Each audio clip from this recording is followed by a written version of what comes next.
Hello po sa ating lahat mga kapatid. Nandito naman po tayo upang mag-aral po ng salita ng ating Panginoon sa gabi pong ito. At ang ating po pag-aaralan sa gabing ito ay 5 simpleng paraan para palakasin yung ating pananampalataya sa ating Panginoon. Kung sa buhay natin ngayon as a Christian or as a human beings, meron po tayong ginagawa para po mapanatiling malakas yung ating physical na pangangatawan. Ganon din po dapat pagdating sa ating spiritual na pangangatawan na meron po tayong gawin para mapanatili po itong malakas. So, yan po yung pag-aaralan natin sa gabi pong ito. At unang-una po na dapat po natin gawin para palakasin yung ating pananampalataya sa ating Panginoon is kailangan po nating magtiwala. Kung ating pong babasahin doon sa libro ng Proverbs chapter 3 verse 5 to 8 na nakasabi po doon na kailangan po nating magtiwala sa ating Panginoon ng buong puso. At hindi lamang tayo nagtitiwala sa Kanya, kundi inaalala din natin siya sa bawat araw or sa bawat oras or sa bawat minuto na meron po tayong gagawin sa ating buhay.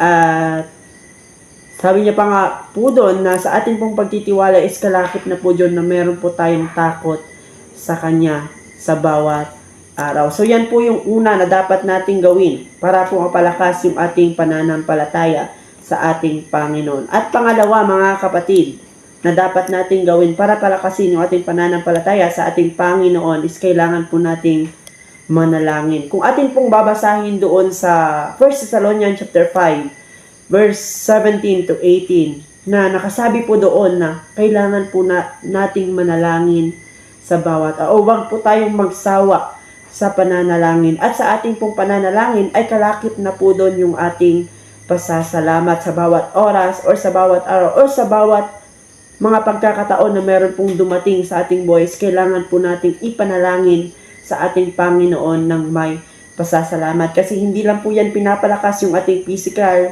and spiritual na pangangatawan, kundi pinapalakas din yung ating pananampalataya sa ating Panginoon. So yan po yung pangalawa na dapat nating gawin para palakasin yung ating pananampalataya. At pangatlo mga kapatid na dapat nating gawin para palakasin yung ating pananampalataya sa ating Panginoon is kailangan po nating magbasa ng Kanyang banal na salita. Kasi sa ating pong pagbabasa ng Kanyang banal na salita, kung ating pong babasahin doon sa libro ng Psalms 119 verse 105, na ang Kanyang mga salita is yan yung magsisilbing ilaw or yan yung nagbibigay ilaw or liwanag sa mga daan na tinatahak natin sa bawat araw, o yan po yung nagsisilbing liwanag natin sa bawat oras, sa bawat minuto or sa bawat araw sa ating mga ginagawa or sa ating mga desisyon sa ating buhay. At hindi lamang yan sa ating pagbabasa ng banal na salita ng ating Panginoon, kung ating pong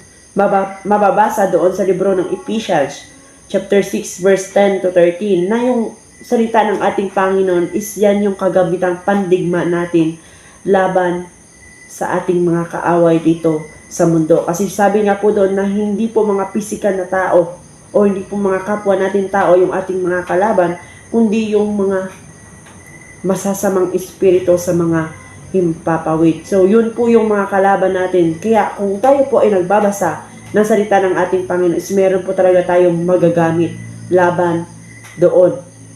No? Na pagdating ng mga oras na yun, or pagdating ng mga, sa buhay natin, yung mga bagay na yun, is meron po tayong pantapat. No?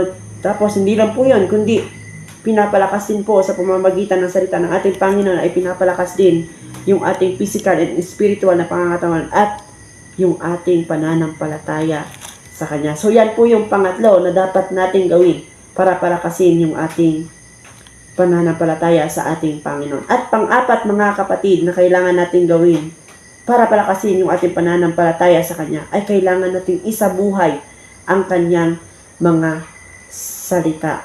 No, kasi hindi lang ibig sabihin na nagbabasa tayo ng Kanyang mga salita ay hindi na natin isinasabuhay. Kasi kung yun yung ginagawa ng bawat isa sa atin is useless lang din yung ating ginagawa. Kasi kung sa ating buhay, kung isinasabuhay natin yung salita ng ating Panginoon, kung atin nga pong babasahin doon sa Hebrews chapter 4 verse 12 na buhay at mabisa yung salita ng ating Panginoon sa bawat isa sa atin. At kung atin yung babasahin doon sa 2 Timothy chapter 3, verse 16 to 17 na ang lahat ng kasulatan ay isinulat sa pamamagitan ng kapangyarihan ng Diyos at nagagamit natin sa pagtuturo ng katotohanan, pagsasaway, pagtutuwid at sa pagsasanay sa matuwid nating pamumuhay para tayong mga believer of Christ o para tayong mga human being ay maging handa sa lahat ng mga mabubuting gawa natin. So, hindi lang tayo pinapalakas sa ating pisikal na pangangatawan sa pamamagitan ng isinasabuhay natin yung kanyang mga salita, kundi pinapalakas din yung ating pananampalataya sa ating Panginoon. So, yun yung ikaapat na dapat po natin gawin para palakasin yung ating pananampalataya sa Kanya. At last, mga kapatid, na dapat po natin gawin para palakasin yung ating pananampalataya sa ating Panginoon is kailangan maging liwanag tayo sa mga taong nakapaligid sa atin. Kasi kung ating nang babasahin doon sa Matthew chapter 5 verse 14 to 16, kayo ang nagsisilbing ilaw sa mundo.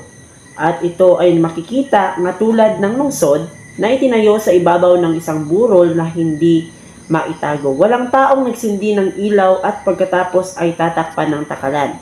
Sa halip, inalalagay ang ilaw sa patungan upang magbigay liwanag sa lahat ng nasa bahay. Ganon din ang dapat ninyong gawin. Pagliwanagin ninyo ang inyong ilaw sa mga tao upang makita nila ang mabubuting gawa ninyo at pupurihin nila ang inyong Ama na nasa langit. So, sa atin pong nabasa mga kapatid, dyan po natin makikita na tayo po yung nagsisilbing ilaw dito sa mundo. Kasi itong mundo, mga kapatid, is full of darkness, or ang lahat na nakapaligid sa atin is kadiliman or mga gawa ni Satan. So tayo po yung mga tao na nagsisilbing ilaw dito sa mundo. Kasi tinawag po tayo ng ating Panginoon. Kasi sabi niya pangako nga, walang tao na nagsindi ng kanyang ilaw para tatakpan ng takalan. Kasi tinawag po tayo ng ating Panginoon para pagliwanagin yung ating ilaw sa mga taong nakapaligid sa atin at hindi para itago. No, kailangan natin paliwanagin yung ilawan natin sa bawat isa sa kanila, lalo na sa mga tao na nasa kadiliman. So yan po yung panglima na dapat po natin gawin as a believer of Christ, no?